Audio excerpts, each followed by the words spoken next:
All right, so here we go. Let's see, just getting this thing going.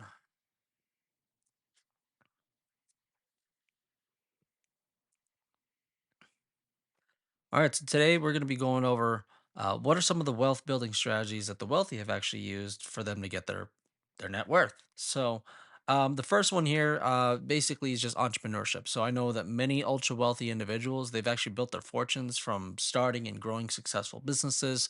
They find those opportunities, they take those calculated risks, and they create innovative solutions that meet the market. Basically supply and demand, right? So where there's a demand they create the supply. So, there's a saying that I heard. What was it? It was all the money goes to those who solve people's most pressing problems, right? So, basically, entrepreneurship, I would say, is like number one, right? That's how they make more money versus just being dictated on how much they can make from a job. So, if you're not doing that already and you're trying to become super wealthy, find a way to become an entrepreneur.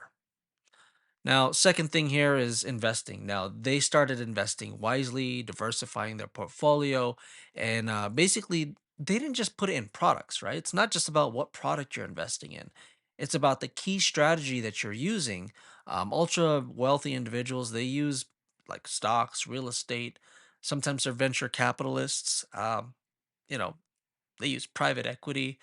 Um, there's just many different things that they do, and I'd love to go through the whole list over here. Maybe we'll be able to find one soon. So, um, they don't the third one is that basically they don't think just short term. They think for the long term, right? So the ultra wealthy, they tend to just adopt a long-term perspective when making financial decisions. So they really focus on what's going to be sustainable, right? What's growing and is going to be sustained growth versus just okay, get it now and then you're screwed later, right? So they make sure that the decision is great all the way through, and they're willing to invest in assets that take time to appreciate. So some of them might invest in real estate, some of them might invest in businesses, some of them might invest their money in in stocks and bonds and the market and everything. But they understand it takes time to appreciate. I mean, even look at Warren Buffett. Warren Buffett understands that the reason a lot of people don't get rich is because they want to get rich quick instead of getting rich slow, right? So um startups, real estate developments, a lot of those could be other types of investments. And that requires a lot of long term thinking. So, some of them they're able to leverage, financial instruments like utilizing leverage. What does that mean? So, basically, being able to use other people's money or being able to use other people's time, um, borrowing money at low interest rates, and using that to get them a better return in the market somewhere, whether it's the real estate market, the stock market, something, right? They're using someone else's money and borrowing it at a cost, but making more money to where it makes sense for them to borrow that money to take care of that cost, right? And they use that to accelerate their wealth, to accelerate the accumulation of their wealth. Um, that type of strategy does take risks, but you know what? If you have careful management and you take calculated risks, then leveraging could possibly work, right? So, one thing that they do really good at, though, is that they're able to create networking partnerships with other people that either might be wealthy or on their way up. Either way, wealthy people, they find a way to be strategic about who they choose to be in front of them, right?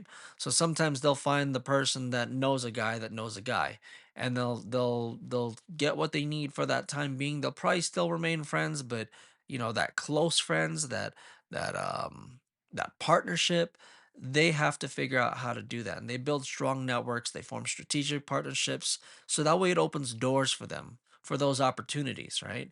And how do we hear about the next best movie? Yeah, we might have seen a commercial, but what about the one that didn't hit the commercial, but a friend of ours was like, "Hey, you got to go check this out," right?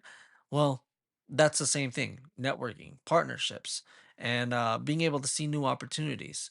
Maybe some of you had a friend that was like, "Hey, this new job is opening up, this new position, it's paying whatever, whatever an hour." Well, yeah, I mean, that isn't that a partnership right there? Like they're giving you the hookup, right?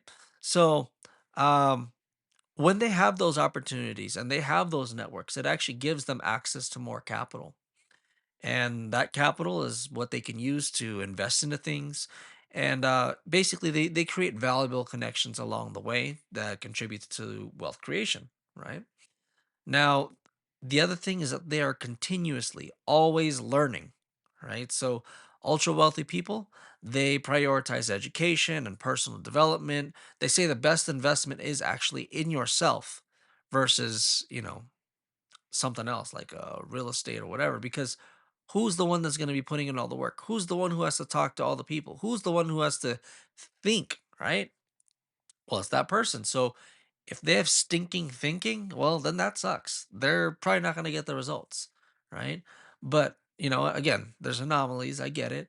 But you have that person that is, you know, they understand what they're doing. They understand the opportunity because they've been working on themselves internally. Well, they're more likely, I can't even speak. They're more likely to be able to, learn, right? They prioritize education, personal development. They stay informed about what's going on in the market. So all those trends, those emerging industries, those new technologies, it allows them to identify investment opportunities before others. And that's key right there is being able to find, hey, here's this. Everybody sees all too, but where do you fit yourself in between, right? Now, something that they do to stay wealthy is philanthropy. So they give back. Many people don't actually know, but this guy Eminem, he actually gives back to his community and other places and stuff. And a lot of the people that are ultra wealthy, they engage in philanthropic activities like supporting charitable causes and initiatives, basically for better cause. Right. So these actions, they make a positive impact, but they also provide tax benefits. And we already understand how, the IRS basically rapes us of our taxes, right? Because of how much income we made. The IRS wants their money and they didn't even participate in the work that you did.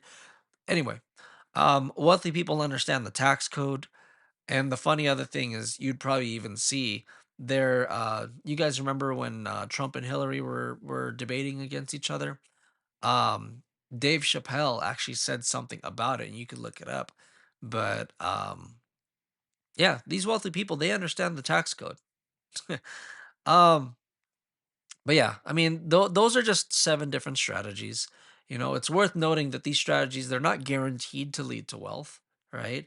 They're not guaranteed to help you accumulate wealth, but there's individual circumstances that are going to vary. Your situation isn't mine, my situation isn't yours. Additionally, when it comes to ethics, people have different ethics level of what they're willing to do, and to do with friends and non-friends and whatnot. So I know there's a social responsibility, and that should be taken into account when pursuing wealth creating strategies. So, um, thank you so much for tuning in. I know we just hopped right into it, but just make sure you hit the like button, you subscribe, comment. I appreciate all of it. And then, whether you dislike or decide not to comment or whatever, I'm okay, right? But anything is appreciated.